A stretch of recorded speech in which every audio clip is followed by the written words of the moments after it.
이번 시간은 화살시 한자를 파자 분석을 통해서 그에 관련되어 있는 파생되어진 한자어를 설명해 보도록 하겠습니다. 화살시입니다. 파자 분석을 하면 사람인입니다. 큰데죠. 사람으로 인해서 크게 멀리 보낼 수 있는 것은 화살이라는 얘기가 되겠습니다. 돌을 던지게 되면 50m를 던지게 되면 화살은 수백 m를 날릴 수가 있죠. 날아갑니다. 사람이 크게 하여 멀리 갈 수 있도록 하는 것은 화살이다. 사람이 크게 한다는 것은 활을 줄을 당기면 이렇게 크게 되는 거죠. 그래서 사람이 크게 해서 멀리 보내게 하는 것은 화살이다. 화살 시자가 되겠습니다. 그 다음 1을 실입니다. 화살 시에 지금 보면 위에 비침별이 올라와 있죠. 화살이 삐쳐나가게 되면 지금 돌출되어 있습니다. 화살이 정상적인 상황이 아니고 각도가 이탈하게 되면 이런 뜻입니다. 화살을 잃어먹겠죠. 그래서 1을 실이 되겠습니다. 그 다음 아비부로 해석을 해보겠습니다. 아비부죠. 아비부 삐침별입니다. 아버지가 정상 생활을 하지 않고 삐쳐서 가게 되면 그 집안에는 모든 것을 잃게 됩니다. 과거에는 가부장적 아버지 중심으로 생활이 이루어졌죠.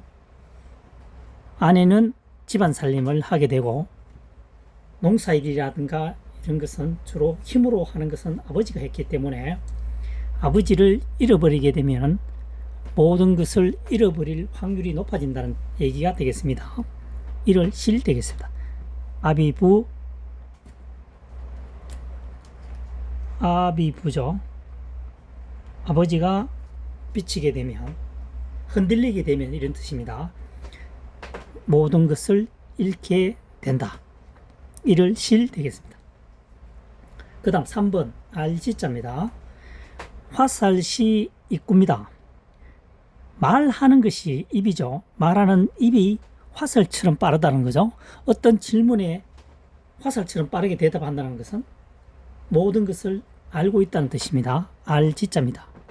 정확히 알게 되면, 확실히 알게 되면 화살처럼 빠르게 대답을 하게 되겠죠. 그래서 알지자입니다. 입이 화살처럼 빠른 것은 내용을 확실히 알고 있다는 뜻이 되겠습니다. 알지자가 되겠습니다. 그 다음 네 번째 의조사어입니다. 의조사어. 사사롤사 나사자입니다. 사사롤사 나사자입니다. 사사롭게 또는 내가 쏜 화살이 결국 땅에 떨어지겠죠. 그래서 목적지에 도달하게 됩니다. 그래서 의조사는 어떤 쉼표 역할을 하죠. 그래서 목적지에 도달한다는 거죠. 그래서 의조사 의자가 되겠습니다.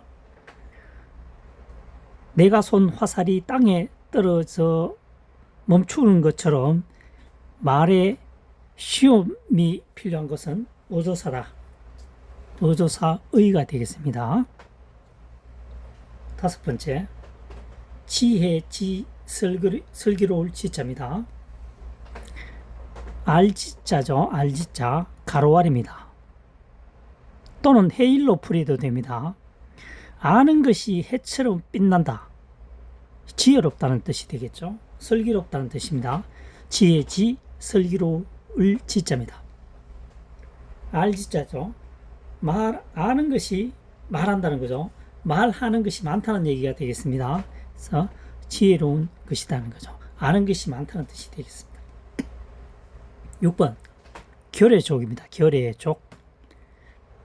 풀이해 보면 모방이죠. 사람인입니다. 사방에서 사람들이 화살을 들고 모인다는 거죠. 그래서 이것은 상황 설정을 전쟁이 지금 발생했다고 보시면 되겠습니다.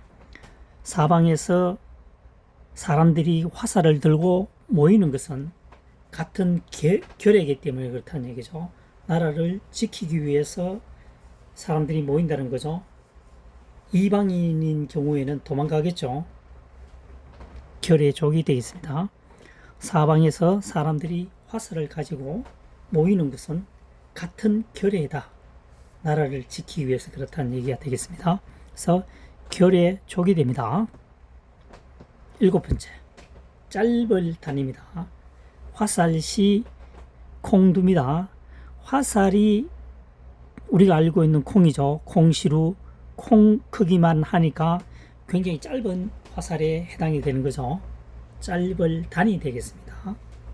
화살이 콩 크기만 하면은 굉장히 짧은 화살이라는 뜻이 되겠습니다. 그래서 짤벌 단이 되겠습니다. 8번째, 제우후 관역후입니다. 사람인이죠. 사람인 변입니다. 화살시 그입니다. 그는 여기서는 만들공으로 보겠습니다. 자, 만들공입니다. 만들어 놨죠. 화살을 계속 쏘게 되면 이 부분이 조금씩 파손되어 지금 날아가 버린 겁니다. 파손되어서 떨어져 나갔다는 얘기가 되겠습니다. 그래서 그가 됩니다. 그래서 사람이 만들어 놓고 관역을 만들었다는 얘기가 되겠죠. 관역을 만들어 놓고 계속 쏘게 되면 이 구멍이 뚫히겠죠. 그 형태입니다. 지금 날아갔다는 얘기입니다. 그래서 사람이 만들어 놓고 화살을 쏘는 곳은 어디다? 관역이라는 뜻입니다. 관역. 주로 제후들이 활을 쏜다는 얘기가 되겠습니다. 그래서 관역 후 학습하고 부가적으로 제후, 관역 후, 제후 후. 사람이 만들어 놓고 화살을 쏘는 것은 관역이 맞죠. 관역 후, 제후 후 되겠습니다. 그 다음 9번째. 기후 후, 살필 후가 되겠습니다. 여기서는 제후 후에 뚫을 곤이 첨가되었습니다. 제후들이 관역을 뚫죠. 화살을 쏠 때는 뚫습니다. 근데 화살은 기후의 영향을 많이 받습니다. 바람이 많이 불거나 아니면 시야가 흐릴 경우는 화살이 정확히 가지 않겠죠. 그래서 기후가 적합한지 좌우로 살펴보기도 하겠죠. 그래서 살필 후, 기후 후 되겠습니다. 제후들이 뚫을 때는, 화살을 쏠 때는 말이죠, 기후를 살펴본다는 거죠. 그래서 기후 후, 살필 후가 되겠습니다. 그 다음 10번째, 병질입니다. 병질음이죠. 병질음. 음이라고 하는 것은 지범처럼 이렇게 우측이 트여 있는 거죠. 우측이 트여 있는 글자를 음이라고 합니다. 지범, 병질음. 그 다음 화살시입니다. 병 중에서 화살처럼 빨리 전염되는 것은 질이라는 얘기가 되겠죠. 질병이라는 얘기가 되겠습니다. 그래서 병질자가 되겠습니다. 그 다음에 11번째 꽁치입니다. 꽁치. 화살시입니다. 세추죠. 화살을 이용해서 주로 잡는 새는 꽁이라는 뜻이 되겠습니다. 화살을 이용해서 주로 잡는 새는 꽁이라는 얘기가 되겠습니다. 과거에는 주로 새 종류의 사냥 타겟이 꽁입니다. 크기도 적당하죠. 큰 편입니다. 그래서 꽁을 주로 사냥했다는 얘기가 되겠습니다. 화살을 이용해서 새를 잡은 것이 주로 알고 보니까 그 품종이 꽁이라는 얘기가 되겠습니다. 꽁치자입니다. 마지막으로 12번째 티끌레자가 되겠습니다. 흑토죠. 어조사 예입니다. 어조사의입니다. 어조사의. 흙이 어조사처럼 멈추는 곳은 어떻게 되죠?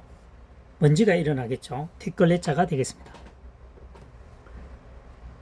사사로울 사자입니다. 내가 쏜 화살이 땅으로 갔을 때에는 박히면서 떨어지면서 먼지를 일으키겠죠. 그래서 먼지의 티끌레자가 되겠습니다.